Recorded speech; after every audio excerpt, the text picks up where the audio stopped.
Bonjour à tous, que la paix soit sur vous, bienvenue sur Lumière et Cheminement. On continue la série dans l'islam initiatique dans le sujet de l'intention. On avait vu précédemment quelque chose de très important qui sera le point de départ et également le point final de cette vidéo. C'est les trois piliers de l'intention.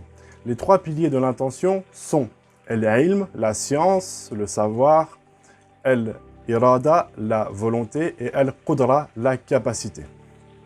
C'est ce qui permet à une information de devenir une œuvre, une action remplie d'intention. On avait dit dans la précédente vidéo que ces trois piliers étaient de nature divine, parce que l'ilm, la science, la volonté et la capacité sont trois attributs divins, desquels découlent des noms qu'on appelle les noms divins. Cette information, elle est très importante car elle nous permet de donner une nature à l'intention. Elle nous permet de comprendre qu'elle n'est pas simplement humaine. C'est pas juste une idée. C'est pas juste une idée ou une phrase qu'on va dire. Par exemple, j'ai l'intention d'aller faire la prière. Voilà, ça m'est passé par la tête. Ça ne suffit pas pour être une véritable intention dans le cadre du cheminement spirituel. Évidemment, ça reste quelque chose de fade, de vide. Ça reste simplement quelque chose en surface. L'intention est beaucoup plus profonde que ça. Et c'est pour ça qu'il y a le célèbre hadith, le célèbre récit du prophète, prière et salut d'Allah sur lui, qui dit que les actes ne valent que par leurs intentions. La prière, c'est une chose, par exemple. Le dhikr, la méditation, tout ça, c'est une chose, ce sont des choses. Mais deux œuvres qui semblent similaires d'un point de vue extérieur sont totalement différentes selon l'intérieur qui les habite. Et parmi les choses qui les habitent, il y a l'intention en premier lieu. Ce qu'on va voir aujourd'hui, c'est le mécanisme pour agir sur l'intention. On sait qu'il y a trois piliers, le savoir, la volonté, la capacité. Le premier pilier, c'est le savoir. J'ai besoin de savoir qu'une chose m'est profitable pour pouvoir avoir la volonté d'aller vers elle. L'âme humaine est comme ça. Elle ne fonctionne pas autrement, elle ne peut pas fonctionner autrement. L'âme a besoin de savoir qu'une chose lui est profitable ou qu'elle désire cette chose pour qu'elle veuille tendre vers elle.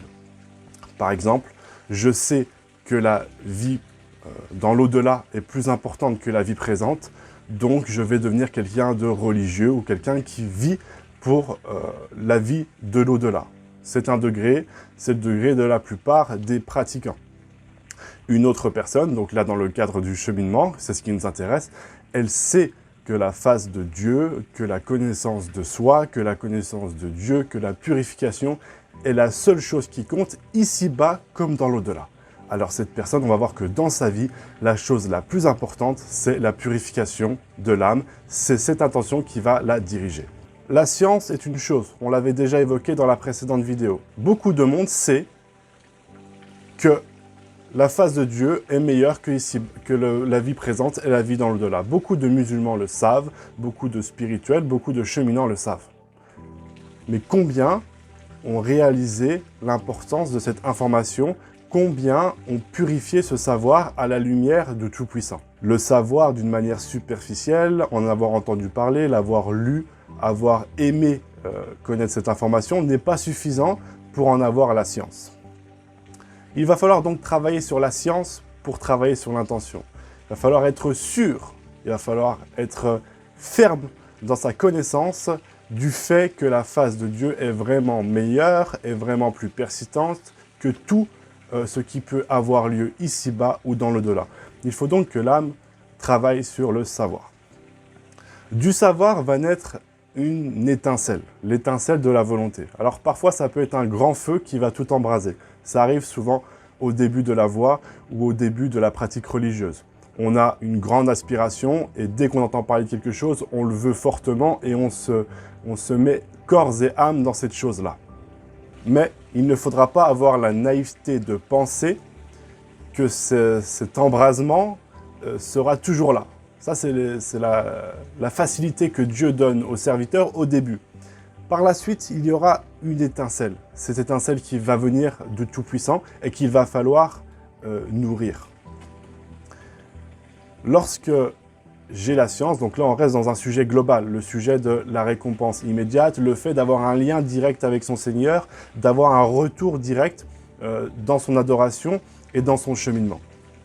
On reste sur cette intention-là qui est la plus noble, la plus pure et qui est assez globale. Donc si j'ai cette intention-là, je le sais, et en moi, peut-être au début, je vais avoir un feu qui va me pousser à aller vers cette récompense immédiate, ou peut-être pas. Peut-être que j'aurai juste l'étincelle qui me fait dire « Moi aussi, j'aimerais avoir cette récompense immédiate. Moi aussi, j'aimerais avoir la force de me diriger vers mon Seigneur et d'avoir un lien direct à lui. Moi aussi, j'aimerais évoluer dans ma relation avec mon Seigneur. Moi aussi, j'aimerais connaître mon âme. » Là, c'est une étincelle. Et il va falloir lui apporter de quoi s'embraser, parce que sinon, elle va finir par s'éteindre. L'information va rester, le pilier de la science va rester, on saura toujours la même chose, mais on ne sera pas passé du côté de la volonté.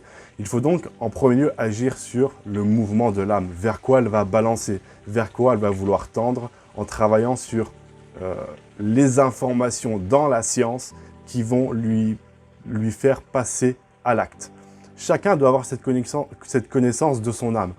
Certaines personnes, ils savent que leur âme, par exemple, cherche la grandeur.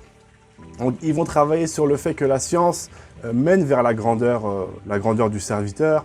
Ils vont travailler et faire des choses qui vont attirer leur âme pour la mener à la volonté. Certaines personnes sont sensibles à la beauté, donc ils vont travailler sur des choses, ils vont voir que la science, que le fait de se diriger vers Dieu avec une récompense immédiate rend le serviteur beau à la fois intérieurement et extérieurement, et il lui permet d'être beau auprès de son Seigneur. Donc il va travailler cette personne-là sur la beauté parce qu'elle sait que son âme est sensible à la beauté. Donc il faut avoir une petite connaissance quand même de soi pour travailler de la science à la volonté et pour permettre donc le passage à la capacité. Donc c'est ce qu'on appelle le passage à l'acte.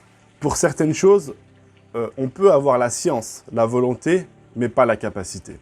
Mais pour le cheminement vers Dieu, il y a toujours la capacité. La porte reste ouverte jusqu'à la fin des temps.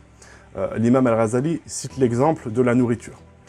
On va poser une nourriture saine et bonne sur la table. Donc la personne sait, il a la science que cette nourriture est saine et bonne. Il va donc avoir la volonté de la manger. Il a envie de manger cette nourriture qui va à la fois lui apporter quelque chose de sain à son corps et quelque chose de bon qui va le réjouir. Mais peut-être que cette personne n'a pas la capacité. Parce que par exemple, il ne peut pas se servir de ses mains, ou il ne peut pas mâcher, ou il ne peut pas manger normalement sans l'aide d'une autre personne, etc. Il peut y avoir de multiples raisons qui font que cette personne n'a pas la capacité de manger. Mais chaque être humain est créé avec une âme, et chaque être humain a un cœur, et chaque être humain peut travailler donc sur son intention et sur le fait d'avoir un rapport immédiat avec son Seigneur. Pour illustrer le fait de travailler à partir de la science vers la volonté, donc déclencher la volonté en soi, et la faire augmenter, donc comme on a dit, faire embraser l'étincelle pour que le feu prenne. Cela a lieu avec les œuvres. Il faut à tout prix, lorsqu'on a une intention qui naît par la science et une volonté, une étincelle de volonté qui vient, donc par exemple, encore une fois, je sais qu'il y a possibilité d'avoir un rapport immédiat avec son Seigneur, je sens cette volonté, cette lueur en moi qui me pousse vers cela, il va falloir immédiatement que j'agisse. Les actes sont le miroir du cœur et le cœur est le miroir des actes. Ce sont les actes extérieurs qui vont fortifier la science et la volonté dans l'intention. Sans acte extérieur, l'intention va rester pauvre, la science va rester pauvre et la volonté, elle va complètement être éteinte. On a besoin de vécu pour savoir mieux, on a besoin de vécu pour que la volonté s'ancre et on va voir les résultats. Donc du coup, on va continuer comme ça et c'est comme ça qu'on va travailler sur une intention qui va devenir forte. Pour illustrer cette façon de voir, de passer de la science à la volonté et à la capacité, Al-Ghazali parle du fait de regarder un beau visage. Par exemple, un jeune homme va regarder le visage d'une belle femme. Il sait que c'est une belle femme, selon ses critères à lui. Il a la science du fait que c'est un beau visage. En lui, forcément, il y a cette attraction. Donc, il va sentir cette attraction. Il va tendre vers ce beau visage. Si il ne fait plus rien, il détourne son regard, il s'en va, l'intention, elle va mourir. Donc, même s'il sait toujours que c'est un beau visage, il n'aura pas la volonté d'aller vers cette personne. Mais si cette personne, elle travaille dans ce sens, elle va voir la personne, elle lui parle, elle fait sa connaissance, peut-être elle va demander sa main ou je ne sais quoi. Là, il va d'une lueur, d'une étincelle, il va créer quelque chose qui peut être louable comme détestable selon le cadre d'un tel acte. Toujours est-il, c'est comme ça que ça fonctionne. Tout part d'un regard, tout part d'une idée, tout part d'une étincelle, et c'est ce qu'on va faire avec qui va faire que nous allons vers les choses ou que nous nous en détournons. Les barrières. Il y a énormément de barrières, parce que là, on présente les choses d'une manière simple, mais l'homme est un individu très complexe. L'ego est très complexe, la connaissance de l'âme est quelque chose de très subtil et de très très riche. J'ai par exemple, donc là on repart dans l'exemple de la connaissance, de la récompense immédiate, du rapport direct avec Dieu. Je sais que je peux avoir un rapport direct avec Dieu, je veux avoir un rapport direct avec Dieu, je suis capable de le faire, je fais les œuvres, je trouve par exemple un maître spirituel, j'avance sur la voie, je fais mon dhikr, etc. Et là, il y a les autres savoirs qui viennent, les faux savoirs, qui viennent embûcher le chemin. Par exemple, je veux Dieu, mais je veux aussi profiter de ce bas monde. Mais je sais pas, pour l'instant, je veux m'occuper de ma vie de famille, ou par exemple, je veux m'occuper de mes études ou de mon travail. Donc là, il va y avoir des parasites que le diable, que Shaitan va embellir, mais qui vont nous détourner du but principal. Al-Ghazali il définit l'intention pure comme une intention au mobile unique. Exemple, un fauve va m'attaquer, j'ai peur, je m'en vais. Voilà. J'avais pas d'autre but que de ne pas me faire manger ou de ne pas subir le fauve. Là, l'intention, elle était pure. Donc là, dans le cas du cheminement, cette intention ne vaut strictement rien, mais c'était une intention pure au mobile unique. Le fait de rechercher la récompense immédiate, le rapport direct avec son Seigneur, est un mobile unique. Mais il va venir se greffer à ce mobile-là, soit des mobiles de la même nature, exemple, je veux une relation directe avec mon Seigneur, mais je vais pratiquer un dhikr dans le but d'obtenir une certaine compréhension, par exemple, d'un verset du Coran. Là, j'ai deux intentions, finalement, deux mobiles dans mon intention, mais ces deux mobiles sont concordants. Ils vont dans le même sens, parce que je veux la face de Dieu et je veux comprendre la parole de Dieu. C'est concordant. Maintenant, par exemple, je veux la face de Dieu, je veux comprendre le verset de Dieu et je veux pouvoir après en parler avec mon frère dans la voie. Je vais lui montrer que j'ai compris un verset. Là, il y a un troisième mobile qui peut être caché au fond du cœur et qu'on appelle donc une intention qui va devenir impure, qui va devenir rempli de shirk, donc d'association à Dieu. Là, on rentre dans quelque chose qui donc est détestable. Ces mobiles-là, on en a beaucoup, des fois des dizaines, voire plus, pour un seul acte ou pour une seule chose. Pourquoi? Parce que l'âme a de nombreuses couches qu'on ne connaît pas. Et il y a de nombreux mobiles insoupçonnés en nous lorsque nous agissons. C'est pour cela que nous disons que l'intention pure appartient au pur. Un des buts des cheminants sur la voie, c'est donc d'aller vers la pureté. Donc ils reconnaissent leur impureté. Ils cheminent vers cette pureté en étant vigilants sur leurs états intérieurs et en pratiquant scrupuleusement des actes extérieurs qui leur ont été donnés donc à travers leur programme quotidien et à travers la religion qu'ils pratiquent. Ces choses-là, elles vont permettre de purifier l'intention. Qu'est-ce qu'une intention pure au niveau du cheminant? Au niveau du cheminant, une intention pure, c'est une intention qui concorde avec son degré de pureté personnelle. Si, on va parler en chiffres pour bien illustrer, si un cheminant est pur à 10%, son cœur est pur à 10%, l'intention pure, pour lui, c'est une intention qui sera pure à 10%.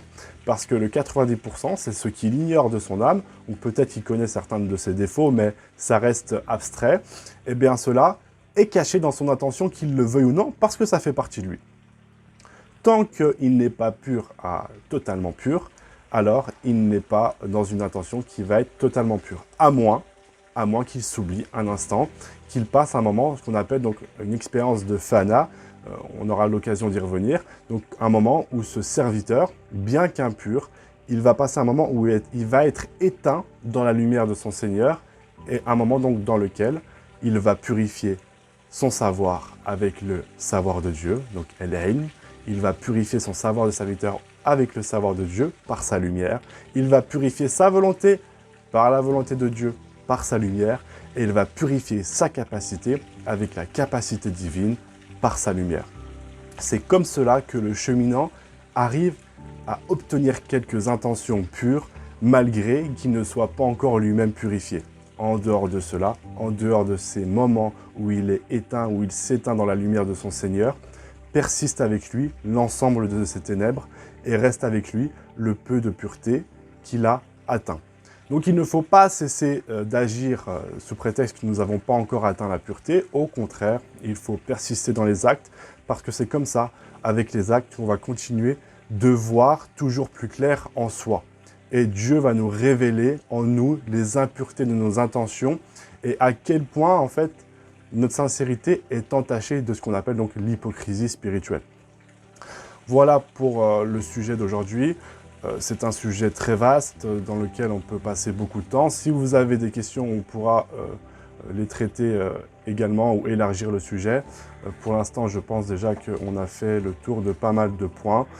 Voilà, j'espère que tout a été dit sur le sujet, sur la question de comment faire naître, comment passer de l'intention à l'acte, comment faire naître de la science, quelque chose qui va nous permettre d'arriver à un résultat dans le cheminement spirituel. Que la paix soit sur vous. À bientôt, Inch'Allah.